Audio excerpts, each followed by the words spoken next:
வணக்கம் சவுக்கு மீடியா நேயர்களே. இன்றைய அரசியல் அரட்டையில் தமிழ்நாட்டில் நடந்த முக்கியமான அரசியல் மற்றும் சமூக நிகழ்வுகளை பற்றி விவாதிக்க இருக்கிறோம். வாருங்கள் சார். வணக்கம் சார். வணக்கம் மாலதி சார். நேற்று பார்த்தீங்கன்னா அதிமுகவை சேர்ந்த திரு செங்கோட்டையன் அவர்கள் கலக குரல் எழுப்பினாரு. அதனைத் தொடர்ந்து திரு இபிஎஸ் அவர்கள் இன்னைக்கு திண்டுக்கல்லாம் பிரச்சாரம் பண்ணிட்டு இருக்காங்க. இருந்தாலும் அதையெல்லாம் ஒதுக்கி வச்சுட்டு முக்கிய நிர்வாகிகளான எஸ்பி வேலுமணி, கேபி முனுசாமி அவங்களோடலாம் இணைஞ்சு பேச்சுவார்த்தை நடத்தி இருக்காரு. அதை தொடர்ந்து திரு செங்கோட்டையன் நீக்கப்பட்டிருக்காரு. எப்படி சார் பார்க்குறீங்க? அதை பின்னாடி விரிவாக பார்க்கலாம். அதுக்கு முன்னாடி இன்றைக்கி திரு டிடிவி தினகரன் அவர்கள் ஒரு பத்திரிகையாளர் சந்திப்பை இன்றைக்கி காலையில் நடத்தினார். நீங்கள் ரெண்டு பேரும் பார்த்தீங்க. அதில் what is the key takeaway, எது அதில் முக்கியமாக அவர் டிடிவி தினகரன் பேசுனதில் முக்கியமான பாயிண்ட்டு நீங்கள் உங்களுக்கு எது தெரியுது? தினகரன் அவர்கள் என்ன சொன்னாங்கன்னா, எல்லாரும் ஒன்றிணையணும். செங்கோட்டையன் அவர்கள் சொன்னது கரெக்டு தான். அவர் சொன்ன கருத்து மாதிரியே எல்லாரும் ஒன்றிணையன்னு சொல்லியிருந்தாரு. ஆனால் எதுக்காக ஓபிஎஸ் அவர்களை முன்னிறுத்தி அவருக்காண்டி ஏன் பேசுகிறாரு அப்படின்றது எனக்கு புரியல சார். உங்களுக்கு என்ன தோணுது? அதான் பாஜகவோட தலைவராக திரு அண்ணாமலை இருக்கும்போது அதை சிறந்த முறையில் கையாண்டாரு, நயினார் நாகேந்திரன் சிறப்பாக கையாளலை அப்படின்ற ஒரு குற்றச்சாட்டை முன்வைக்கிறார் சார். இதை ஏன் திரு டிடிவி தினகரன் அவர்கள் பேசுகிறார் என்பதை நீங்கள் யோசித்தீர்கள் என்றால் உங்களுக்கு பல விஷயங்கள் தெளிவாக புரியும். இன்றைக்கி டிடிவி தினகரன் ஒரு பத்திரிகையாளர் சந்திப்பை நடத்துகிறார். அந்த பத்திரிகையாளர் சந்திப்பை ஏன் நடத்துகிறார் என்று நாம் புரிந்து கொள்ள வேண்டும் என்றால், திரு செங்கோட்டையன் நேற்று அனைவரும் ஒன்றிணைவோம் வா என்று அழைப்பு விடுத்ததற்கு அடுத்தபடியாக அதோட ஃபாலோ அப்பாக இன்று திரு டிடிவி தினகரன் அவர்கள் செய்தியாளர் சந்திப்பு நடத்துகிறாரு அப்படின்ட்டு தான் நாம் புரிந்து கொள்ள வேண்டும் இல்லையா? இன்றைக்கி அதை பற்றி பேசும்போது திரு டிடிவி தினகரன் அவர்கள் முக்கியமாக குறிப்பிட்டது, அதில் கீ டேக்அவே அப்படின்னா நான் என்ன பார்க்குறேன்னா, அண்ணாமலை அவர்கள் பாஜக தலைவராக இருந்தபோது கூட்டணியை சரியாக நடத்தினார், நயினார் நாகேந்திரனுக்கு அதுபோல் நடத்த தெரியவில்லை என்று திரு டிடிவி தினகரன் அவர்கள் சொன்னார். திரு தினகரன் அவர்கள் அதிமுகவை பற்றி கருத்து தெரிவிக்கிறது கூட நாம் புரிஞ்சிக்க முடியும். இன்னொன்று, அதிமுக மீட்டெடுக்கிறதுக்காக தான் நான் கட்சி ஆரம்பித்தேன்ட்டு இன்றைக்கி வரைக்கும் சொல்லிகிட்டு இருக்கார். பாரதிய ஜனதா கட்சியை பற்றி இவர், அதுவும் அந்த கட்சியோட தலைமை பொறுப்பில் யார் இருக்க வேண்டும்ன்றதை பற்றி திரு டிடிவி தினகரன் ஏன் கருத்து சொல்ல வேண்டும்? இதில் இஷ்யூ என்னன்னு பார்த்தீங்கன்னா, திரு பன்னீர்செல்வம் அவர்கள் என்னை கூப்பிடலங்க, பிரைம் மினிஸ்டருக்கு கெஞ்சினேன், கதறினேன், மன்றாடினேன், என்னை அழைக்கவே இல்லை, நான் நயினார் நாகேந்திரன் கிட்ட தொலைபேசியில் அழைத்து பேசினேன், அவர் என் ஃபோன் எடுக்கலை, எஸ்எம்எஸ் அனுப்பிச்சேன், அப்போ கூட கண்டுக்கல அப்படின்ட்டு திரு பன்னீர்செல்வம் அவர்கள் சொன்னார். இவர் நயினார் நாகேந்திரனை தான் அட்டாக் பண்ணுறாரு அப்படின்றத நீங்கள் கூர்ந்து கவனிச்சிங்கன்னா தெரியும். நயினார் நாகேந்திரன் ஆணவத்தோடு நடந்து கொண்டார். என்னிடம் கேட்டிருந்தாலும் வாங்கி கொடுத்துருப்பேன்னு சொல்லிட்டு நயினார் நாகேந்திரன் சொல்கிறாரு. ஆனால் அவர் அதுக்கான ஆதாரத்தை வெளியிட நேர்ந்தது அப்படின்னா, இது அந்த எஸ்எம்எஸ் எடுத்து வெளியில் காமிச்சதை, இது ஆதாரத்தை வெளியிட நேர்ந்தது, இதையெல்லாம் தவிர்த்திருக்கலாம் அப்படின்ட்டு திரு தினகரன் அவர்கள் சொல்கிறாரு. சார், இன்னைக்கு சார் என்டிஏ கூட்டணியில் தான் திரு தினகரன் இருக்காங்க, திரு ஓபிஎஸ் இருக்காங்க அப்படின்னா மூப்பனார் நினைவு நிகழ்ச்சி நடத்துகிறாங்க. அப்போ இவங்கெல்லாம் அங்கே இல்லை அப்படின்னும் போது சரி செஞ்சிருக்க வேண்டிய இடத்துல திரு நயினார் இருக்காரு. அப்போது திரு டிடிவி தினகரன் சொல்கிற குற்றச்சாட்டு சரிதானே சார்? சரிம்மா, இப்போ நீங்கள் நயினார் என்னோட நண்பர், நான் நயினார்கிட்ட நான் பேசினேன், தொலைபேசியில் அழைச்சி பேசினேன்னு சொன்னீங்க. தொலைபேசியில் அழைச்சி நீங்கள் என்னங்க இந்த நிகழ்ச்சிக்கு என்னை கூப்பிடலன்னு கேட்டிருந்தா அவர் ஏதோ ஒரு பதில் சொல்லியிருப்பார். என்ன பதில் சொல்லியிருப்பாருப்பா? நயினார்ட்ட அழைச்சி பேசியிருந்தா பேசி முடிச்சுக்கலாம்னா என்ன நமக்குள்ளேயே அப்படின்னு சொல்லிட்டு வேற என்ன சொல்லியிருப்பாரு? வெயிட் பண்ணுங்க, டெல்லியில் பேசுகிறேன்னு சொல்லியிருப்பார். ரைட்டா? நீங்கள் என்ன செய்கிறீர்கள் பதிலுக்கு? ஃபஸ்ட்டு கூட்டணியை உடைக்கிறீங்க. உடைச்சிங்களா? போய் அங்கே காட்டுமன்னார் கோவிலில் ஏதோ ஒரு நிகழ்ச்சியில் கலந்துக்கிட்டு நான் இந்த கூட்டணியிலேருந்து விலகிறேன், துரோகம் அரங்கேறுகிறது, துரோகத்தை பார்த்துக்கிட்டு வேடிக்கை பார்த்துட்ருக்க முடியாது, நாங்கள் உரிய நேரத்தில் உரிய முடிவை எடுப்போம்னு சொல்லிவிட்டு நயினார் நாகேந்திரனோட தலைமை சரியில்லைன்ட்டு ஏன் சொல்கிறீங்க? இன்றைக்கி பத்திரிகையாளர் சந்திப்பிலேயே நயினார் நாகேந்திரன் என்னோட நண்பர், நான் கூப்பிட்டு இதெல்லாம் பேசினேன் அப்படின்ட்டு சொல்கிறீங்க. அப்போ அதே நயினார் நாகேந்திரன்ட்ட இன்னொன்று, நீங்கள் ஒரு கட்சி நடத்துகிறீங்களே, ஒரு கட்சியில் கூட்டணியில் பிரச்சனை என்றால் யாரிடம் பேச வேண்டும் என்பது உங்களுக்கு தெரியாதா? நயினார் நாகேந்திரன் அழைச்சி பேசினேன்னு சொன்னீங்களே, அண்ணாமலை நேற்று பத்திரிகையாளர் சந்திப்பில் நான் டிடி தினகரன் கூட பேசினேன் என்று சொல்கிறார். டிடி தினகரன் கூட அண்ணாமலை கூட என்ன பேசினேன்றது நீங்கள் டிடி தினகரன் சொல்ல வேண்டியதானே? அப்போ டிடி தினகரனோட நோக்கம் என்னன்றது புரியுதா? இந்த கூட்டணியில் நீடிக்கணும்னா என்னப்பா பொறுமையாக தான்ப்பா இருக்கணும் சொல்லி நீங்கள் இன்னொன்று, டிடி தினகரனுக்கு ஆப்ஷன் இல்லை. ரைட்டா? வேறு எங்கே போக முடியும்? டிடி தினகரன் சொல்லு. திமுக கூட்டணி வைக்க முடியுமா? தாவேக்காவுக்கும் போக முடியாது. வச்சா ஜெயிக்க முடியுமா? தாவேக்கு போய் இது திரு விஜய் அவர்களை முதல்வராக அல்டிமேட்டாக வேறு வழி இல்லைன்னா அதை செஞ்சு தான் ஆகணும். பட் இன்றைக்கி என்ன ஆப்ஷன் இருக்குது அவர்கிட்ட? எது பெட்டர் ஆப்ஷன்? ஆர் என்ன எது பெட்டர் ஆப்ஷன்? விஜயோட டீம்ல இருந்து டிடிவி கிட்ட யாராவது வந்து பேசுறாங்க, அந்த மாதிரி பேச்சுவார்த்தை போனா கூட பரவாயில்ல. இன்னும் விஜய் கட்சியில இருந்து இனிஷியேட் பண்ணல போல இருக்கு. கூட இல்ல. அப்படி இருக்கும்போது இங்க திரு நயினார் கிட்ட என்ன சிக்கல் இவருக்கு ஏற்பட்டுச்சோ உரிய முக்கியத்துவம் கொடுக்கலன்னு தான் ஃபீல் பண்றாருன்னு நினைக்கிறேன். அப்போ அதே சிக்கல் தாவேக்காலையும் வர வாய்ப்பு இருக்கு. அதோட அதிக சிக்கல் உங்களுக்கு கட்சியாவே மதிக்கல. இல்ல, அவங்களுக்கு அரசியல் பண்ண தெரியல.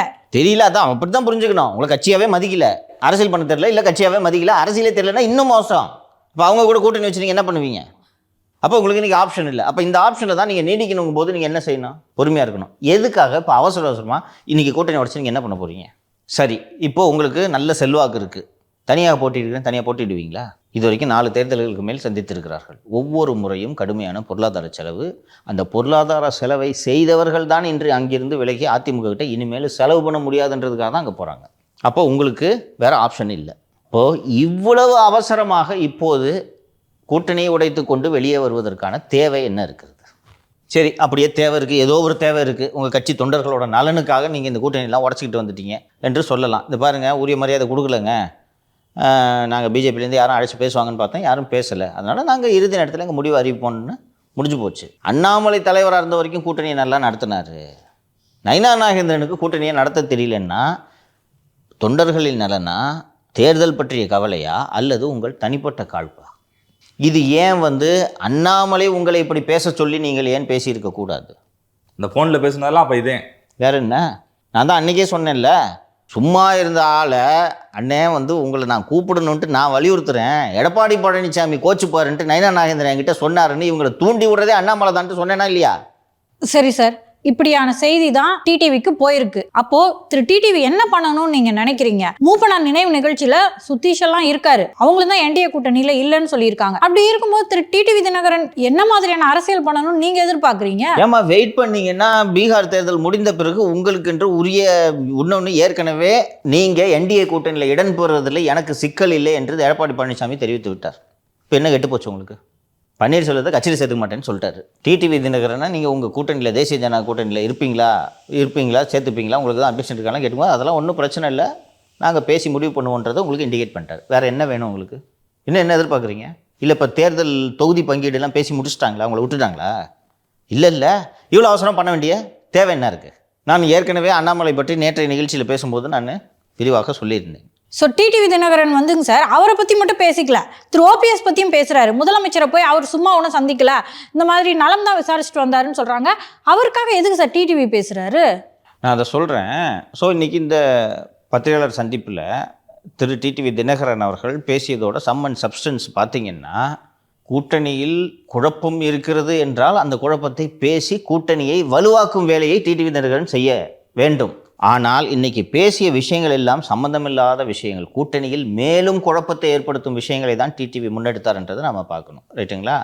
திரு பன்னீர்செல்வம் போய் முதல்வரை சந்தித்த விஷயத்தை அதிமுக தொண்டர்கள் கடுமையாக விமர்சனம் செய்து வருகிறார்கள். ஒரு மிக மிக தவறான ஒரு வேலையை செய்து விட்டார் என்று அவரது ஆதரவாளர்களே செய்த விமர்சனத்தை எல்லாம் நம்ம பார்த்தோம். ரைட்டா?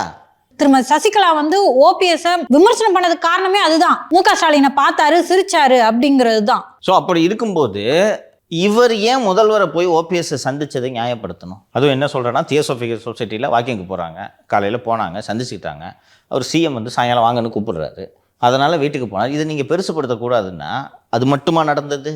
திரு பன்னீர்செல்வம் வெளியே பத்திரிகையாளர்களை சந்திக்கும் போது நீங்கள் திமுக கூட கூட்டணி வைப்பீங்களான்னு கேட்டிங்கன்னா எது வேண்டாம்னு நடக்கலான்னு சொன்னாரா? அவர் அதை நியாயப்படுத்துறாரு. நான் திமுக கூட கூட்டணி வைக்கிறதுக்கு யோசிக்க மாட்டேன், எனக்கு ஒன்றும் தயக்கம் இல்லைன்றதை பன்னீர்செல்வம் வெளிப்படையாக டிக்ளேர் பண்ணுறாரு. ஆனால் இவர் என்ன சொல்கிறாரு? அது ஒரு சாதாரண விஷயம், நீங்கள் அதை பெருசுப்படுத்தாதீங்கன்றாரு. அப்போது இவங்க திரு பன்னீர்செல்வம் ஆகட்டும், திரு தினகரன் ஆகட்டும், இவர்கள் 2 பேரோட பொது நோக்காக எது இருக்கிறதுன்னு பார்த்தீங்கன்னா, அந்த ஏடிஎம்கே பிஜேபி கூட்டணி நன்றாக இருக்கக்கூடாதுன்றது தான் இவர்களோட அடிப்படை நோக்கமாக இருக்கிறது. அப்போது இவர்களை பின்னிருந்து திமுக ஏன் இயக்கக்கூடாது?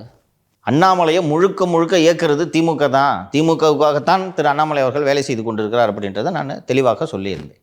அப்படி இருக்கும்போது இவர் அண்ணாமலை தான் கூட்டணியை நல்லா நடத்தினார், நயினார் நாகேந்திரனுக்கு கூட்டணியை வழிநடத்த தெரியல, கூட்டணியை சரியாக நடத்த தெரியவில்லை என்று திரு டிடிவி தினகரன் அவர்கள் சொல்வதற்கான தேவை என்ன இருக்குது? சரிங்க சார், நீங்கள் சொல்கிற மாதிரியே திரு டிடிவி தினகரன் வேணும்னே கலவு குரல் எழுப்புறாருன்னு வச்சுப்போமே, அப்போ அதன் மூலமாக தோல்வி தானே சார் அடைவாங்க? ஒன்றுபட்டால் தானே பலம். இவ்வளோ நாள் அதுக்காக தானே காத்திருந்தாரு டிடிவி. எல்லாம் ரைட்டுமா. இப்போ டிடிவி அமைதியாக இருக்காருன்னு வச்சுக்கோ. டிடிவி அமைதியாக இருக்காரு, நயினார்கிட்ட சொல்கிறாரு என்னங்க இந்த மாதிரி பண்ணுறீங்கன்னு சொன்னால், கொஞ்சம் இருங்க சார், நீங்கள் எலெக்ஷன் நெருக்கத்தில் பேசி முடிவு பண்ணான்னு சொல்லிட்டு எந்த பிரச்சனையும் இல்லாமல் இருக்குது. என்ன ஆகும்? ஒற்றுமையாக இருந்து எடப்பாடி பழனிசாமி அவர்கள் முதலமைச்சர் ஆகிவிடுவார். அது நடக்கக்கூடாதுன்றதுக்காக தானே தினகரன் இப்படி பேசுகிறாரு. இன்றைக்கி நேற்றைய பத்திரிகையாளர் சந்திப்பிலும் சரி, இன்றைய பத்திரிகையாளர் சந்திப்பிலும் சரி, திரு பழனிசாமி அவர்களைத்தான் கடுமையாக விமர்சனம் செய்தாரா? ஆமாம் சார். அப்போது இவரோட பிரச்சனையே பழனிசாமி தான் இவருக்கு பிரச்சனை. மேலும் பழனிசாமிக்கு ஆதரவாக நிற்கிறாரே என்பதனால் நயினா நாகேந்திரன் மீதும் இவருக்கு பிரச்சனை. கரெக்டா? அதுக்கு பதிலாக முழுமையான மெஜாரிட்டி கிடைக்காம மைனாரிட்டி ஆட்சியாக இருந்துச்சுன்னா ஒருவேளை பிஜேபி தினகரனை முதல்வர் வைக்கிறது கூட வாய்ப்பு இருக்குல்ல. அப்படி இல்லைனாலும் பழனிசாமி முதல்வர் ஆகாமல் பார்த்துக்குவாங்கல்ல பிஜேபி. அப்போ ஒற்றுமையாக என்டிஏ கூட்டணி ஆட்சி அமைத்து ஏடிஎம்கேக்கு அறுதி பெரும்பான்மை கிடைக்கக்கூடாது என்பது நோக்கமாக இருக்கலாம் அல்லவா? குறைந்தபட்சம் இன்னைக்கு எடப்பாடி பழனிசாமி நேற்று ப்ரெஸ் மீட்டில் பேசும்போது திரு தினகரன் அவர்கள் சொன்னார், ஊராக போய் பேசுகிறாரு, ஊராக போய் திரு பழனிசாமி இப்படிலாம் பேசிகிட்டு இருக்காருன்னு சொல்கிறார். அப்போ ஊராக எடப்பாடி பழனிசாமி போகும்போது அங்கே கூட்டம் அதிகமாக இருப்பதை பார்த்து இவருக்கு இந்த செல்வாக்கை சரிக்க வேண்டும் என்பதற்காக ஏன் பத்திரிகையாளர் சந்திப்பை நடத்திடக்கூடாது? அப்படிதான் இதை பார்க்கணும், அணுகணும். டிடிவி தினகரன் சொல்றது எனக்கு எப்படி புரியுதுன்னா, திரு அண்ணாமலை கம்யூனிகேஷனுக்கு ரொம்ப எளிமையா இருந்தாரு, நயினாரை அணுக முடியல. இரண்டு பேரையுமே அணுக முடியுமா? இதெல்லாம் அணுகிறதுலாம் ஒன்றும் பிரச்சனை இல்லை. திரு டிடிவி தினகரன் அவர்களுக்கு டெல்லி தலைவர்களோட தொடர்பு இருக்கிறது. இன்னொன்று இவர் தானே இப்போ சொன்னார், நயினார் என்னுடைய நண்பன் என்றெல்லாம் சொன்னார். இன்னொன்று அணுக முடியலன்றதெல்லாம் இருக்கிற தலைவர் கூட தான் நீங்கள் பேசணும், அவரை தான் அணுகணும். அது அவங்க கட்சி. அந்த கட்சிக்கு யார் மாநில தலைவராக வரணுன்றதை பிஜேபி தலைமை தான் முடிவு செய்யும். அவங்க வசதி போல் வச்சுப்பாங்க. ஃபோனையே எடுக்காத அளவு ஒருத்தர் கூட வச்சுப்பாங்க. அதுக்கு நீங்கள் போய் குறை சொல்லக்கூடாது. அண்ணாமலைக்கிட்டேயோ நயினா நாகேந்திரன்ட்டையோ பேச முடியலன்னா உங்களால் பிஜேபி கூட தொடர்பு பண்ணுறதுக்கு உங்களுக்கு ஆளே இல்லையா? இதெல்லாம் ஒரு காரணமா? திரு நயினார் அவர்கள் கொஞ்சம் பொறுங்க அப்படியே சொல்லிட்டே இருக்காரு. காலம் கடந்து போயிடுச்சுன்னு வைங்களேன். மேல இருக்க தலைமைகளுக்கு இண்டிகேட் பண்றாரோ இங்க தமிழக பாஜக கிட்டையும் என்டிஏ கூட்டணியில ஒரு குழப்பம் இருக்கு அப்படின்னு. குழப்பம் இருக்கிறது. அந்த குழப்பத்தை நான் தான் ஏற்படுத்துகிறேன் என்பதை தலைமைக்கு தெரியப்படுத்துகிறார். அண்ணாமலையோட அஜெண்டாவை இவர் செய்து கொண்டிருக்கிறார். நான் பண்ணால் தானே நீங்கள் ஏதாவது என் மேலே ஏதாவது பேசுவீங்க, நடவடிக்கை எடுப்பீங்க, நான் ஆளை வச்சு பண்ண விடுவேன். அதுதான் பண்ணிட்டு இருக்கார். இதை தான் நான் நேற்று சொன்னேன். திரு அண்ணாமலை அவர்கள் வாயை திறக்கக்கூடாது என்பதை மிக மிக தெளிவாக கட்சி தலைமை சொல்லிவிட்டது இல்லையா? இன்னொரு விஷயம், திரு அண்ணாமலை கூட்டணியை நன்றாக கையாண்டார் என்று சொன்னார் அல்லவா? கூட்டணியின் தலைவராக இருப்பவரை, ஒரு முன்னாள் முதலமைச்சரை, எதிர்க்கட்சி தலைவராக இருப்பவரை தற்குறி என்று பேசுவது தான் கூட்டணியை நன்றாக கையாளும் முறையா? எடப்பாடி பழனிசாமியை தற்குறி என்று பேசிய அண்ணாமலையை டிடிவி தினகரனுக்கு பிடித்திருக்கிறது. எடப்பாடி பழனிசாமி நாளை முதல்வராக போகிறார் என்று சொல்லும் நயினார் நாகேந்திரனை டிடிவி தினகரனுக்கு பிடிக்கவில்லை. இப்படி தானே பார்க்கணும். இதன் காரணமாகத்தான் திரு டிடிவி தினகரன் அவர்களோட செய்தியாளர் சந்திப்பை, நேற்றைய முடிவு என்டிஏவிலிருந்து விலகுவது என்ற முடிவு மற்றும் இன்று அவர் செய்தியாளர் சந்திப்பை நடத்தி அண்ணாமலை நல்ல தலைவர், நயினார் நல்ல தலைவர் இல்லை என்றெல்லாம் சொன்னது எல்லாமே பின்னணியில் திமுக இருக்கிறது என்று தான் பார்க்க வேண்டும். ஒவ்வொரு நாளும் அதிமுக பிஜேபி கூட்டணியில் குழப்பங்கள் நேர்ந்து கொண்டே இருக்க வேண்டும். இதுதான் திமுகவோட அஜெண்டா. அதை ஏற்கனவே அண்ணாமலை நிறைவேற்றி கொண்டிருந்தார். இனி அண்ணாமலையால் அதை செய்ய முடியாது. அதனால் அண்ணாமலை தான் செய்ய முடியாததை பன்னீர்செல்வம் மூலமாகவும் டிடிவி தினகரன் மூலமாகவும் செய்து கொண்டிருக்கார் என்று தான் அது ஓவராலாக புரிஞ்சுக்கணும். நீங்கள் சொல்கிறதெல்லாம் சரிதான் சார். டிடிவி தினகரன் தனியாக நின்னாலும் சரி, இல்லை போய் திரு விஜய் அவர்களோட கரங்களை வலுப்படுத்தினாலும் சரி, நஷ்டம் இன்னைக்கு யாருக்கு சார்? யாருக்கு? அதிமுகவுக்கு. அது நடக்கணுன்றதுக்காக தானே இதை செஞ்சுட்டு இருக்காங்க. சரி, அப்போ அதெல்லாம் சரி பண்ணணும்ல. நடக்கும். இப்போது எடப்பாடி பழனிசாமி நடத்தக்கூடிய ஆலோசனைக்கு வருவோம். இது நடக்கும். 2 வாரங்களுக்கு முன்பு பேசும்போது ஒரு நிகழ்ச்சியில் சொன்னேன், சுற்றி பார்த்தீங்கன்னா ஸ்கெட்ச் எடப்பாடிக்குன்னு சொன்ன ஞாபகம் இருக்கா? எடப்பாடி பழனிசாமி முதல்வர் நாற்காலியில் அமர்வதை யாரால் தாங்கிக் கொள்ள முடியாதுன்ட்டு நீங்கள் ஒரு வரிசையை போட்டிங்கன்னா எல்லாம் பளிச்சுன்னு தெரியும். அண்ணாமலையால் தாங்கிக்க முடியுமா? முடியாது. டிடிவி தினகரனால் தாங்கிக்க முடியுமா? முடியாது. ஓபிஎஸ்ஸால் தாங்கிக்க முடியுமா? முடியாது. வைத்தியலிங்கத்தால் தாங்கிக்க முடியுமா? முடியாது. இவர்கள் எல்லோரும் சேர்ந்து ஓரணியில் இணைந்து எடப்பாடி பழனிசாமியை மட்டும் அந்த நாற்காலியில் உட்கார வைக்கக்கூடாதுன்னு வேலை செய்வாங்களா மாட்டாங்களா? இப்போ ஓரணியில் தமிழ்நாட்டில் இணைஞ்சிட்டாங்க போல. கரெக்டா? அப்போ இதற்காக இவர்கள் எந்த எல்லைக்கும் செல்வார்களா மாட்டார்களா? திமுக போகணுன்றது விருப்பம். ஆனால் திமுக போகணும், அந்த இடத்துல எடப்பாடி பழனிசாமி உட்காரக்கூடாது. நன்றாக உற்று நோக்கினீர்கள் என்றால் இது உங்களுக்கு புலப்படும். சார், நீங்கள் சொல்கிறது எல்லாமே புரியுது சார். ஆனால் மனசு ஏற்றுக்க மாட்டேங்குது சார். ஏன்னா இன்னைக்கு பொட்டென்ஷியல் சிஎம் கேண்டிடேட் அப்படின்றது இபிஎஸ் தான். அது முடிவாயிடுச்சு. அப்படி இருக்கும்போது திரு டிடிவி தினகரன் இணக்கமாக போனார்னா அரசியல் எதிர்காலத்துக்கு அதுதானே சார் நல்லது? ஆமாம்மா, அரசியல் அவருடைய அரசியல் எதிர்காலத்திற்கும் நல்லது, தமிழகத்தின் எதிர்காலத்திற்கும் நல்லது. ஆனால் எடப்பாடி பழனிசாமி முதல்வர் நாற்காலியில் அமரக்கூடாது என்று அவர் நினைக்கிறார். அதற்கு அதை தடுப்பதற்கு என்னவெல்லாம் செய்ய முடியுமோ அதை செய்கிறார். ஆனால் அவருடைய செயல்பாடுகள் எப்படி சார் இருக்கு? 2 பேரும் சேர்ந்து, அதாவது அந்த என்டிஏ கூட்டணியில் நம்மளும் இருக்கணும் அப்படின்றது அவரோட எண்ணமா இருக்கு. அது சரியில்லை. அந்த கம்யூனிகேஷன் கேப் இருக்கிறதுனால தானே சார் இப்படியான முடிவு எடுக்கிறாரு. இந்த சிக்கல்கள் எல்லாம் இருக்கத்தான் செய்யும். இந்த சிக்கல்களை தீர்ப்பது உங்களுடைய எண்ணமா, சிக்கலை மேலும் வலுப்படுத்துவது உங்களுடைய எண்ணமா என்பதைத்தான் நாம புரிஞ்சுக்க முயற்சி செய்யணும். மூப்படா நினைவு நிகழ்ச்சி நடக்குது, அதுல இவரும் இருந்திருந்தாருன்னா இன்னைக்கு இந்த சிக்கல் இல்லைல்ல சார்? ஆமா, இதை பிஜேபி தலையிட்டு சரி செய்ய வேண்டும், செய்யும் என்று நம்புவோம். அப்ப கொஞ்சம் டைம் எடுக்கும், அது வரைக்கும் இவர் வெயிட் பண்ணி இருந்திருக்கணும்னு சொல்றீங்களா? பொறுமையா இருந்திருக்கணும்னு சொல்றேன். இப்போது நீங்கள் அதிமுக கூட்டணி பலவீனமாக இருக்கிறது என்பதற்கான வேலைகள் அத்தனையும் நீங்கள் செய்து கொண்டிருக்கிறீர்கள் அப்படின்றதான் நான் சொல்றேன். இதுதான் திமுகவோட அஜெண்டா. திமுக அஜெண்டாவை நீங்க செயல்படுத்திட்டு இருக்கீங்கன்னு சொல்றேன். என்டிஏ கூட்டணியில் எங்களுக்கு ஒரு சிக்கல் இருக்குது அப்படின்னு சொல்லிட்டு டிடிவி தினகரன் அவர்கள் சொல்கிறாங்க. அந்த மூப்பனார் நிகழ்ச்சியில் அவங்க வந்து அழைக்காததான் சிக்கலா சார்? அது மட்டும் சிக்கல். ஒரு நிகழ்ச்சியை வச்செல்லாம் பெரிய சிக்கல்லாம் நினைக்க மாட்டாங்க. அவங்களுக்கு சிக்கலே எடப்பாடி பழனிசாமி. அதை சுற்றி சுற்றி வேறு சில வார்த்தைகளில் சொல்கிறார்கள். அதுக்கு அடுத்து மற்றதெல்லாம் சொன்னார்ல, அகம்பாவம், ஆணவம், துரோகம் அரங்கேற்றப்படுகிறதுலாம் சொன்னார்ல. யார் சொல்கிறாரு? அது இபிஎஸ் தான் சொல்றாரு. திரு டிடிவிக்கு இப்படியான ஒரு இம்ப்ரெஷன் கிடைச்சிருக்குமா? ஓபிஎஸ் எப்படி கழட்டி விட்டாங்களோ அதை மாதிரி நம்மளையும் கழட்டி விட்டுற வாய்ப்பு இருக்கு அப்படின்ற மாதிரி. அதற்கான சாத்தியக்கூறுகள் தான் அதிகம் இருக்கிறது. நீங்கள் ஓபிஎஸ்ஸை கழட்டி விடுறதுன்றது வேறம்மா. ஓபிஎஸ்க்கு கட்சியே கிடையாது. நீங்கள் ஒரு கட்சி வச்சுருக்கீங்கல்ல, உங்களுக்கு இப்போ கழட்டி விடுறது சேர்த்து விடுறதுனா நீங்கள் கூட்டணி தான் வைக்கணும். எப்படி உங்களை கொண்டு வந்து அதிமுக கூட இணைப்பாங்க? ஏன்னா இப்போ குருமூர்த்தி ஒரு இன்டர்வியூ கொடுத்துருக்காரு, டிசம்பரில் எல்லாமே சரியாயிடும் அப்படின்னு சொல்லிட்டு. அது வரைக்கும் இவர் காத்திருந்துருக்கணுமா?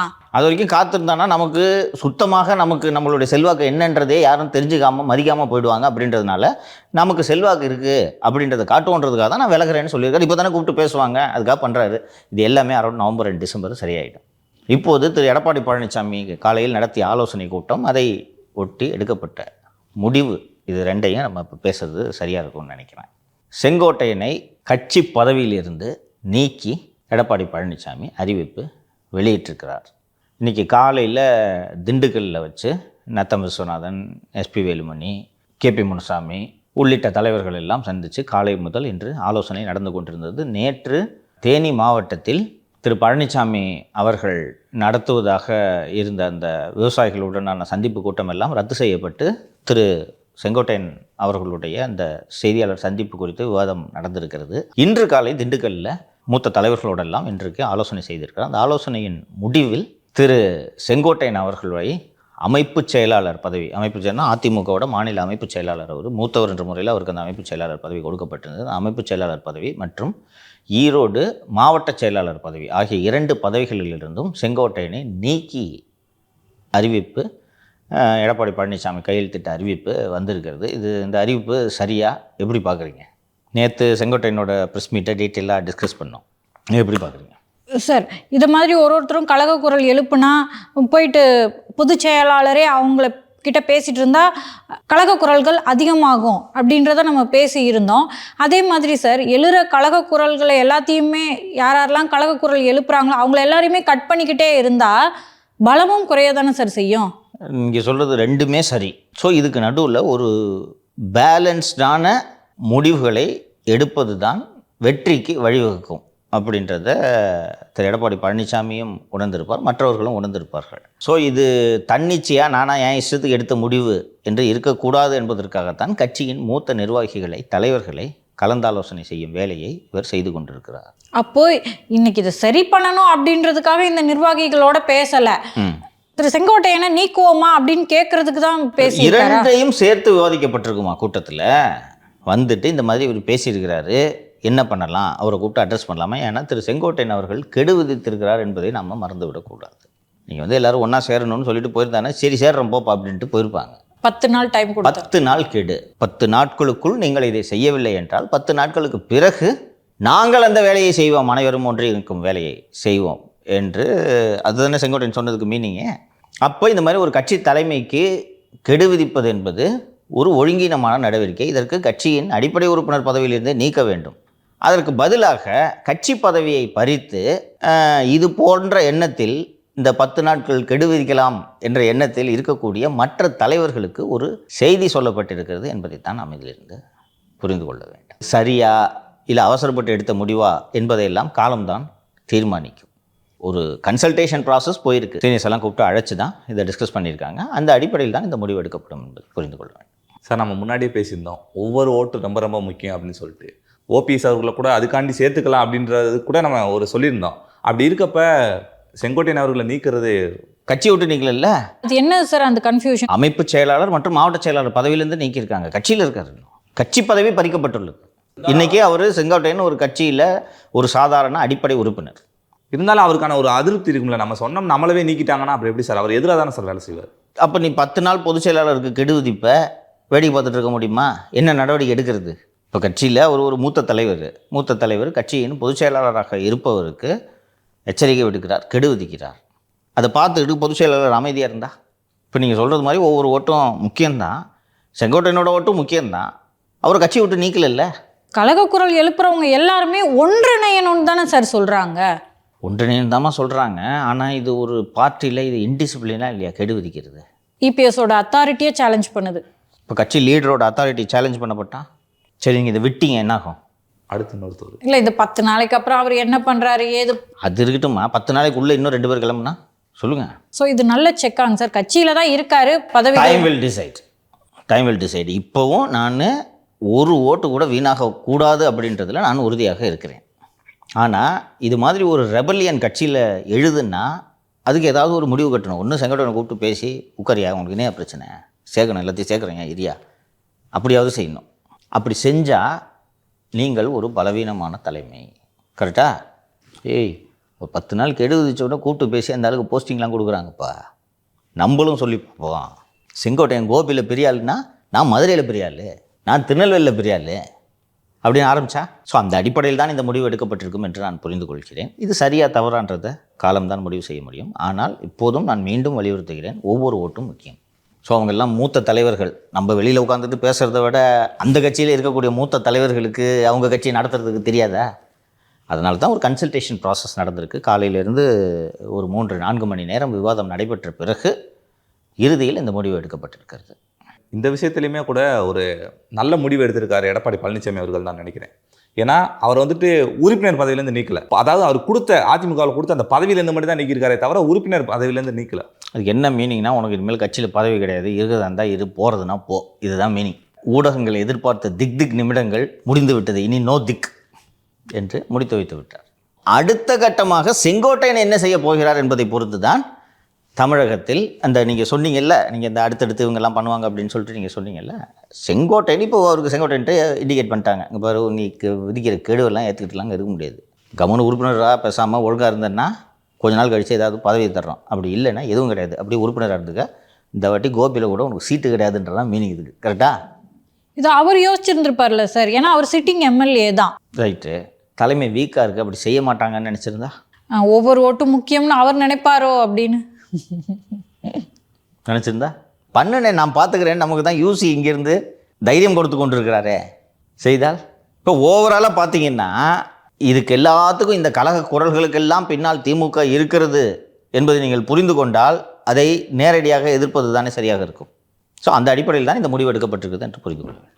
ஆனாலும் சார், இப்போ திமுக அனைத்து கூட்டணி கட்சிகளையும் கோழி தன் குஞ்சுகளை அடைக்காட்பது போல் காத்துட்டு இருக்காங்க, பத்திரமா வச்சுட்டு இருக்காங்க. ஆனால் எதிரில் இருக்க அதிமுக நியாயத்துக்கு சல்லியா நொறுங்கிட்டு இருக்கு. ஒரு ஆளுங்கட்சியை, பணபலமுள்ள ஒரு கட்சியை, வலுவான ஒரு கட்சியை வீழ்த்தி விட்டு ஆட்சியை பிடிப்பது என்பது அத்தனை எளிது கிடையாது. நீங்கள் அந்த வெற்றி பாதையை நோக்கி நடக்கும் சமயத்தில் மலர்களை தூவி வைக்க மாட்டார்கள், முள்ளையும் ஆசிரியம் எடுத்து தான் போடுவாங்க. அதெல்லாம் தாண்டி தான் ஜெயிக்கணும். எப்படி இவங்க ஜெயிக்கிறாங்கன்றதை நம்ம பொறுத்திருந்து பார்ப்போம். ஒருவேளை அவர் தனித்து நின்று இந்த தேர்தலை ஜெயிச்சிட்டார்னா அவர் ஒரு சிறந்த ஆளுமையாக நிரூபிக்கப்படுவார். சந்தேகமே இல்லாமல் அப்படித்தான் வரலாறுகள் எழுதப்படுகின்றன. இதெல்லாம் தாண்டி ஜெயிச்சிட்டார்னா ஹீஸ் அ ரியல் ஹீரோ. அதை செய்வார்ன்ற நம்பிக்கை எனக்கு இருக்குது. ஸோ அதை பொறுத்திருந்து பார்க்கணும். சார், இப்போ எடப்பாடி பழனிசாமி அவர்கள் வந்துட்டு செங்கோட்டையன் அவர்களையும் அவருடைய ஆதரவாளர்கள் எல்லாத்தையும் நீக்கிட்டாங்க. அடுத்து செங்கோட்டையன் அவர்களுடைய நகர்வு என்னவா சார் இருக்கும்? செய்தியாளர்கள் அவரை அழைத்து, சார் இந்த மாதிரி உங்களுக்கு கட்சி பதவி நீக்கிட்டாங்களே, நீங்கள் இதை பற்றி என்ன சொல்ல விரும்புகிறீர்கள் என்று சொன்னபோது மகிழ்ச்சி என்று மட்டும் தெரிவித்திருக்கிறார். அடுத்த கட்டமாக நிச்சயமாக கேம் பிளானே இல்லாமல் போயிடாது. அவர் ஏதாவது செய்யணும்ல. ஒரு கழகத்தை ஸ்டார்ட் பண்ணிட்டாரு. ஸ்டார்ட் பண்ண உடனே அவர் ஒரு காயை நகர்த்துறாரு. எடப்பாடி பழனிசாமி இன்னொரு காயை நகர்த்தி அவருக்கு செக் வச்சுருக்காரு. இந்த செக்கிலிருந்து விடுபட வேண்டும், என்னுடைய அடுத்த நகர்வு என்ன என்பதை நிரூபிக்க வேண்டும். ஸோ இப்படி அக்கமடேட்டிவாக போக மாட்டோம் அப்படின்னு அதிமுக தலைமை, உங்களுக்கு மட்டும் இல்லை யாருக்குமே இடம் இல்லை, கெடுவா விதிக்கிற கெடு என்பதை அதிமுக தலைமை சொல்லிவிட்டது. இப்போது பதிலுக்கு இவர்கள் இதெல்லாம் செய்ய வேண்டும். இன்றைக்கி காலையில் தான் நம்ம டிடிவி இது பற்றி பேசணும், நம்ம இதுக்கு முன்னாடி பேசணும் இல்லையா. ஸோ இப்போது இவர்களுக்கு இருக்கக்கூடிய அடுத்த வாய்ப்பு என்னவென்றால், திமுக கிட்ட போக முடியாது. ஏன்னா அந்த போனது தவறுன்றதுனால தான் டிடிவி இன்னைக்கு ஓபிஎஸ் போனதை அது ஒரு விஷயமே இல்லைங்க, அதை பெரிதுபடுத்தாதீங்க அப்படின்ற மாதிரி சொன்னது. ஸோ அது ஆப்ஷன் கிடையாது. தனியாக நிற்கலான்னா ஏற்கனவே அமமுக தொடர்ந்து தனியாக நின்று பெருமளவில் சோபிக்க முடியவில்லை, ஒரு தாக்கத்தை ஏற்படுத்த முடிந்தது. அதற்கு பதிலாக செங்கோட்டையன், டிடிவி, சசிகலா, ஓபிஎஸ் இவர்கள் எல்லாம் ஒரு அணியாக சேர்ந்து விஜயோட கரம் கோர்த்தால், விஜயோட கரம் கோர்த்து கேண்டிடேட் போட்டால் விஜயோட கூட்டணியில் இவங்க எல்லாத்துக்கும் சேர்த்து ஒரு 50 அல்லது 60 இடங்களை தாராளமாக கொடுக்க முடியும். கொடுக்கக்கூடிய நிலையில் விஜயின் கட்சி இருக்கிறது இல்லையா. சந்தோஷமாக கொடுப்பாங்க, ஆள் இல்லை எடுத்துகிட்டு போங்க அப்படின்றவாங்க. போட்டு கேண்டிடேட்ஸ் போட்டால் டெல்டாலையும் சவுத்துலேயும் ஒரு தாக்கத்தை ஏற்படுத்த முடியுமா? தாக்கத்தை வெல்றது கூட வாய்ப்பு இருக்குது. ரைட்டா? இதை அதிமுக எதிர்கொள்ளணும். இப்போது நம்ம பேசும்போது ஒரு ரெபல்லியன், இது இன்டிசிப்ளின்னு, தலைமைக்கு விடுக்கப்படக்கூடிய சேலஞ்சு, தலைமையோட அத்தாரிட்டிக்கு விடுக்கப்படக்கூடிய சேலஞ்சு.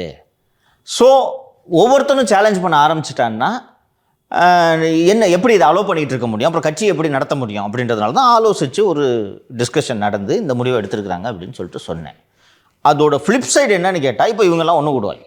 இது ஒரு வகையில் இது என்னோட அத்தாரிட்டியை சேலஞ்ச் பண்ணால் உங்களுக்கு இதுதான் கதின்னு எல்லோருக்கும் விடக்கூடிய எச்சரிக்கையாக இதை எடுத்துக்கொண்டாலும், இன்னொரு ஆங்கிள்லேருந்து செங்கோட்டையனை கொண்டு போய் நீங்கள் எதிரியோட கேம்புக்கு தள்ளி விட்றீங்களா?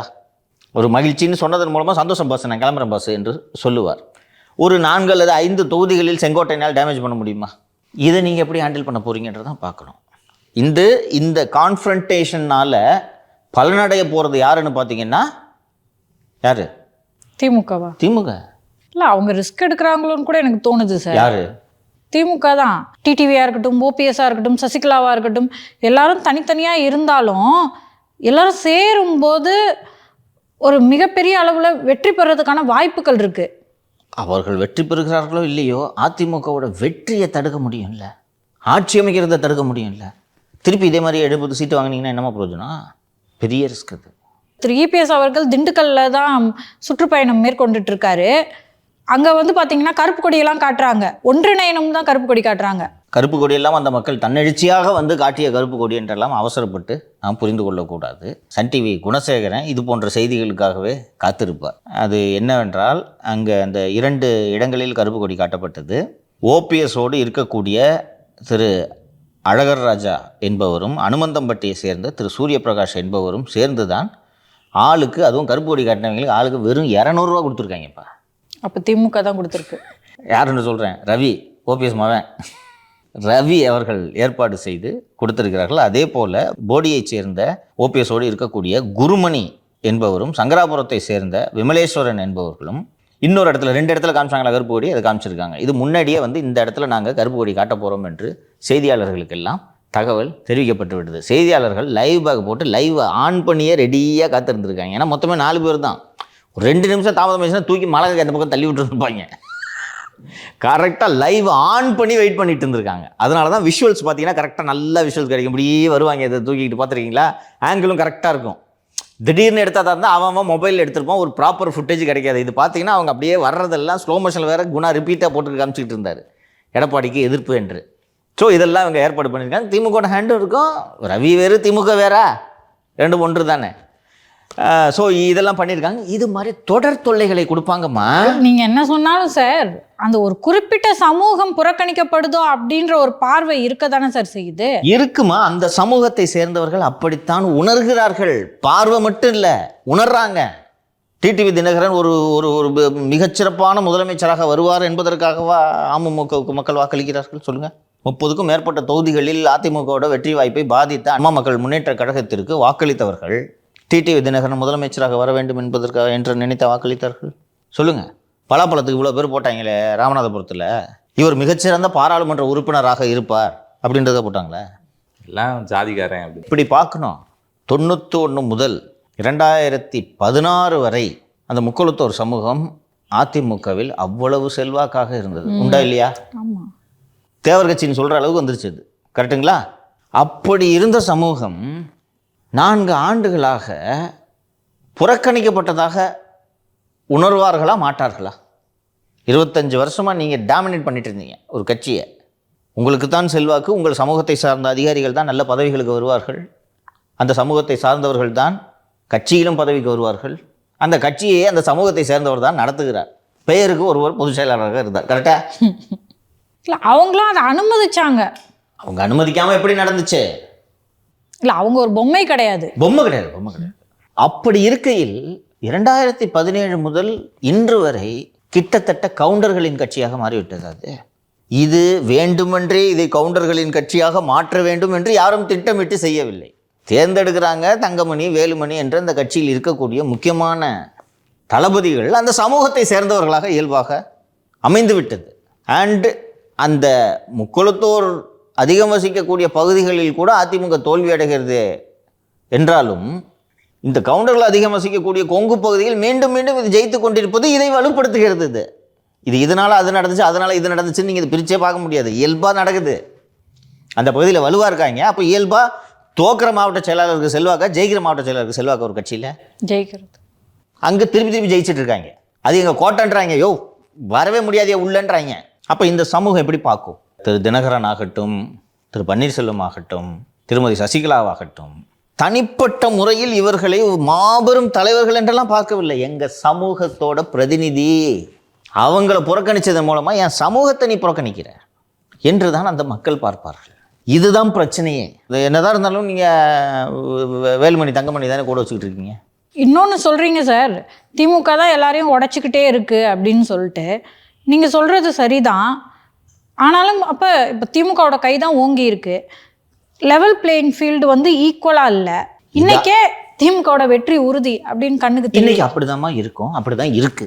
நான் சொல்கிறேன் 25% திமுக கிட்ட இருக்கும்பா வாக்கு, ஓகேவா? 25% அதிமுக கிட்ட இருக்கும், ஓகேவா? இது ஸ்டாண்டர்டு. இன்னும் அது உடையில. கடைசியாக முடிஞ்ச 24 தேர்தல் வரைக்கும் அது உடையிலன்றத பர்சன்டேஜ் சொல்லிடுச்சு. 25 இருக்காங்க இல்லைங்க, அவ்வளோதானே போலாகும். போலிங் அவ்வளோதானே ஆகும். 75 73 75 அதிகம். 75லாம் 60 சொல்கிறேன், ஓகேவா? ஒரு 25 வந்து போலே ஆகாது, அதை விட்டுருவோம். இந்த 75க்கு தான் சண்டைங்க. இதில் 25 50 முடிவாயிடுச்சு. இந்த மீதி இருக்குல்ல 25, அந்த 25 தான். அந்த 25 எந்த பக்கம் சேருதோ அந்த அம்னி ஆட்சி அமைக்குது. கரெக்டா? அந்த 25 கன்வின்ஸ் பண்ணுற வேலைக்காகத்தான் 2 கட்சிகளும் போராடி கொண்டிருக்கிறது. அப்போது ஒரு கட்சியின் மீது லாஸ்ட் மினிட்ல வாக்களிக்கக்கூடிய அந்த 25% நம்பிக்கை வர வேண்டுமா இல்லையா? அந்த நம்பிக்கையை உடைக்கிற வேலையை திமுக செஞ்சுக்கிட்டு இருக்கு. இவங்க மாலதி அதைத்தான் குறிப்பிடுறாங்கன்னு நான் புரிஞ்சுக்கிறேன். லாஸ்ட் மினிட்ல ஆமாப்பா மோசமாக இருக்கிறாங்கப்பா அப்படின்னு சொல்லிட்டு இவங்களுக்கு போகலான்னு பார்த்தா இவங்க என்னப்பா இப்படி சண்டை போட்டுட்டு இருக்காங்க நினைப்பாங்களா மாட்டாங்களா? இதுதான் அந்த politics is perception is important in பாலிடிக்ஸ்னு சொல்லுவாங்க. அந்த பார்க்குறதுக்கு எப்படி தெரியுது? என்னப்பா டெய்லி வந்து இவர் சரியில்லைன்ட்டு டிவி ஒருத்தர் சொல்கிறாரு. போன வாரம் வந்து அரசியல் ஞானி திரு பன்னீர்செல்வம் அவர்கள் இப்படி சொல்லிட்டு இருந்தாரு. இன்னைக்கு ஒரு நீக்கிட்டாங்க, இன்னைக்கு நீக்கிட்டாங்க. இது ஒன்றா சேராது போல இருக்கே, நான் எதுக்கு வாக்களிக்கணும் அப்படின்னு விஜய் போட்டு போனால் சரி நமது பிடிவாதத்தை தளர்த்தி கொண்டு கூட்டணிக்கு போவோம் என்று திரு விஜய் அவர்கள் முடிவெடுக்கலாம் என்று நினைத்தாலும் அடிச்சுக்கிட்டு உருண்டுகிட்டு இருக்காங்க. நான் ஏன் போய் இவங்க கூட கூட்டணி சேர்ந்து இவங்கள பலப்படுத்தினா அதுக்கு இந்த ஜனங்களை கன்வின்ஸ் பண்ணி நம்மளே ஜெயிச்சிடலாம். அப்போ ஜெயிக்கிறதுக்கு என்ன பண்ணணும்? புதுசாக 4-5 குரூப்பு உருவாகுது. Sengottaiyan, small mummy, TTV. அதாவது இதுக்கு நடுவில் கூட இவங்க கிட்டலாம் போய் நம்ம பேசி பேச்சுவார்த்தை நடத்தி அந்த ஒரு வேலையை பார்க்கணுன்ற அவசியம் கூட திரு விஜய்க்கு இல்லை. அதுக்கு தான் திமுக இருக்கே. அறிவிச்சிட்டாங்கம்மா, அவங்க விஜய் வந்து அறிவிச்சிட்டாங்கம்மா. விஜய் அவர்களை முதல்வர் வேட்பாளராக ஏற்றுக்கொள்ளக்கூடிய கட்சிகளோடு நாங்கள் கூட்டணி அதிகாரத்தை வேறு பகிர்ந்து தருவோன்னு சொல்லிட்டாங்க. இன்னைக்கு சரிப்பா, இன்றைக்கி அரசியல் ஏதாவது பண்ணலான்னு விஜய் மெனக்கிட கூட வேண்டியதில்லை. மாலதி அவர்கள் குறிப்பிட்டது போல் பேசாமல் இருங்கப்பா 2 பேரும் நான் சேர்த்து வைக்கிறேன்ட்டு இப்போ நான் இந்த ஒரு அணி சொன்னேன்ல, இந்த அணியை கொண்டு போய் அங்கே சேர்த்து வைக்கிறதுக்கு திமுக காத்துக்கிட்டு இருக்கே. மாப்பிள்ளை சார் எல்லாருமே வேலை செய்கிறாங்கம்மா. அதான் செங்கோட்டையனோட ரெபலியனுக்கு காரணமே யூசின்னு சொன்னேன்ல, அதான் எல்லாரும் அதிகாரிகள் தான் சேர்ந்து தானே வேலை செய்கிறாங்க. பாருங்க சார், விஜய்க்கு அரசியல் இப்படி தான்மா அமையும். அப்படி இருக்கும்போது இது அமைஞ்சா இதை அதிமுக எப்படி எதிர்கொள்ளும்? இந்த மாதிரி லக்கு திரு விஜயகாந்துக்கு கிடைச்சிருந்தா என்ன அடிச்சு தூக்கியிருப்பார்ல சார். ஒவ்வொரு காலகட்டத்திலும் ஒவ்வொரு மாதிரி அமையும். இது தூக்கி நீங்கள் அதை பொருத்தி பார்க்குறதுன்றது இது அவசியம் இல்லாதது. இது சரியா? இது நிரந்தரமும் கிடையாதுல்ல சார். எதுவுமே நிரந்தரம் கிடையாது. அதனால் இதுவும் நிரந்தரம் கிடையாது. அப்போது இப்போ தான் வந்து இந்த ரிஸ்க் ஒர்த்தான்ற கேள்வி எழுது. இன்றைக்கி நீங்கள் செங்கோட்டையனை நீக்கிட்டீங்க, அவர் போய் சேர்ந்து இது இவங்க ஒரு நான் சொல்கிற மாதிரி ஒரு டீமே ஃபார்ம் பண்ணுறாங்க. ஃபார்ம் ஆகிடுச்சு. நான் இப்போ சொல்கிறது ஹைப்போதெட்டிக்கலாக சொன்னாலும் நடக்குதுன்னு வச்சுக்கோம். அரசியலில் எது வேண்டுமானாலும் நடக்கும்ன்றதை நான் மீண்டும் மீண்டும் சொல்லிக்கிட்டு இருக்கேன்.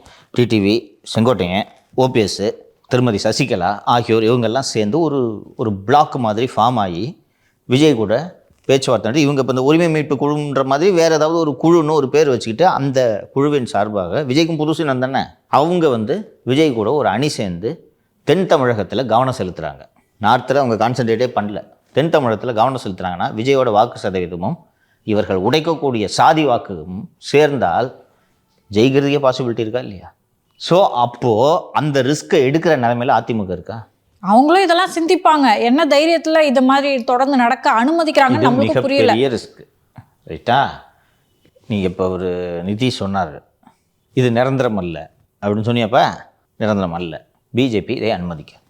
நான் சொன்ன அதே பாலிசியில் தான் பிஜேபி இருக்காங்க. பிஜேபி எல்லா இடங்களிலும் தேர்தல் இப்படி தான் அணுகிறார்கள். ஒரு ஓட்டு கூட போகக்கூடாது, ஒரே ஒரு ஓட்டு கூட வேறு சைடு போகக்கூடாது. ஸோ இது எல்லாத்தையும் கன்சல்டேட் பண்ணுவாங்க. ஸோ இது இன்னும் அந்த 6 மாதம் இருக்குல்ல, இது டூ ஏர்லி. ஸோ இன்றைக்கி நடக்கக்கூடிய இந்த குழப்பங்களை நாம் ஒரு அப்சர்வராக இருந்து பார்க்கணும். இது மாதிரி வாரம் புது புது டெவலப்மெண்ட்டுகள் வந்து கொண்டு இருக்கும். நாளுக்கு நாள் வந்துட்டு இருக்கா பார்க்குறோமா? நான் சொன்னேன்ல, நான் ஒரு மாதம் முன்னாடி சொன்னேன் நினைக்கிறேன், எப்படி பல்ட்டி அடிப்பாங்கன்னே தெரியாதுன்னு நான் சொன்னேன். எப்படிலாம் பல்ட்டி அடிக்கிறாங்க நீங்கள் பார்க்க போகிறோம். என்னன்னா சொன்னவங்களே நான் அடுத்த நாள் வந்து சொல்லன்னு சொல்கிறாங்க. இதுக்கு நடுவில் சார் திருமதி பிரேமலதா விஜயகாந்த் வேற மோடி சிறப்பாக செயல்பட்டு கொண்டிருக்கிறார். என்னென்ன சொன்னீங்க இப்போ பாருங்க, உலகத்தில் இருக்க எல்லா தலைவர்களையும் பார்த்து இந்த டாக்ஸ் ப்ராப்ளத்தெல்லாம் சரி பண்ணிட்டாருன்னு பேசிட்டு இருக்காங்க. செக் வச்சிட்டாங்க, அமெரிக்கா வருது பார்த்தீங்களா அப்படின்னு சொல்கிறாங்க. எப்படி இப்பெல்லாம் டிசைனாக பல்ட்டி அடிக்கிறாங்க அந்த அரசியல்வாதிகள்ன்றதை நீங்கள் பாருங்கள். தேர்தல் நெருங்குது இல்லை, பல டிசைனான பல்ட்டிகளை நீங்கள் பார்க்கலாம். And that's what makes politics interesting. சரியா சார்? நம்ம ஏற்கனவே பார்த்தோம், கார்ப்பரேஷன் வந்து டெண்டர் வெளியிடும் போது பிட் பண்ணுறவங்க இஎம்டி அமௌண்ட் கட்டுவாங்க, அந்த அமௌண்ட் எல்லாம் திருப்பி தரல கார்ப்பரேஷன் அப்படின்ற ஒரு விவகாரத்தை சொல்லியிருந்தீங்க. திருப்பி கொடுத்துட்டாங்களாங்க சார்? 2 விஷயங்கள் இதில். இந்த ரோட் கட் ஒர்க்குக்கெல்லாம் பில்லு பெண்டிங்கு, மெட்ரோ வாட்டர், இபிலாம் ரோட் கட்டு பண்ணுறதுக்கு அந்த டெண்டர் ஒர்க்கை பண்ணவங்களுக்கு அந்த பணத்தை கூட கொடுக்காம நிலுவையில் வைத்திருக்கிறார்கள். ஜூலை மாதம் முதல் பணம் வரவில்லை என்று நான் சொல்லியிருந்தேன். செப்டம்பர் முதல் வாரம் வரையில் அந்த ரோட் கட் ஒர்க்குக்கான எல்லா பணமும் ரிலீஸ் செய்யப்பட்டு விட்டது என்று மாநகராட்சி அதிகாரிகள் தெரிவிக்கின்றனர். அதற்கடுத்து அதிகாரிகள் தெரிவித்த தகவல் தான் அதிர்ச்சிகரமான ஒரு தகவல். கார்ப்பரேஷனுக்குன்னு ஒரு பேங்க் அக்கௌண்ட் இருக்கும் இல்லையா, அந்த பேங்க் அக்கௌண்ட் முடக்கப்பட்டு விட்டது. நம்ம அக்கௌண்ட்டெல்லாம் முடக்கினாங்கல்ல, அது மாதிரி அந்த பேங்க் அக்கௌண்ட் முடக்கப்பட்டு விட்டது. என்ன சார் காரணம்? அம்மா உணவகங்கள் செயல்படுகின்றன அல்லவா சென்னை முழுக்க. 457 அம்மா உணவகங்கள் செயல்படுகின்றன. அந்த அம்மா உணவகங்களில் பணியாளர்கள் பணியாற்றி கொண்டிருக்கிறார்கள். அந்த பணியாளர்களுக்கு இஎஸ்ஐ பிஎஃப் கட்ட வேண்டுமா வேண்டாமா? கட்டணும். அதை மாநகராட்சி கட்டாமல் விட்டுவிட்டது. ஸோ மத்திய அரசு நிறுவனங்கள் பணத்தை கட்டலைன்னா அவங்களுக்கு எக்ஸ்ட்ராடினரி பவர்ஸ் இருக்குதுன்னு சொன்னேன். ஒரு ஆஃபீஸ் உள்ள பூந்து சேரிட்டேபிளெல்லாம் ஏலம் விடலாம், ஏலம் விட்டு அந்த தொழிலாளிகளுக்கு அதை செலுத்தலாம். அந்த பவர்ஸ் இருக்குதுன்னு சொன்னேன்ல, அக்கௌண்ட்டை ஃப்ரீஸ் பண்ணி விட்டாங்க.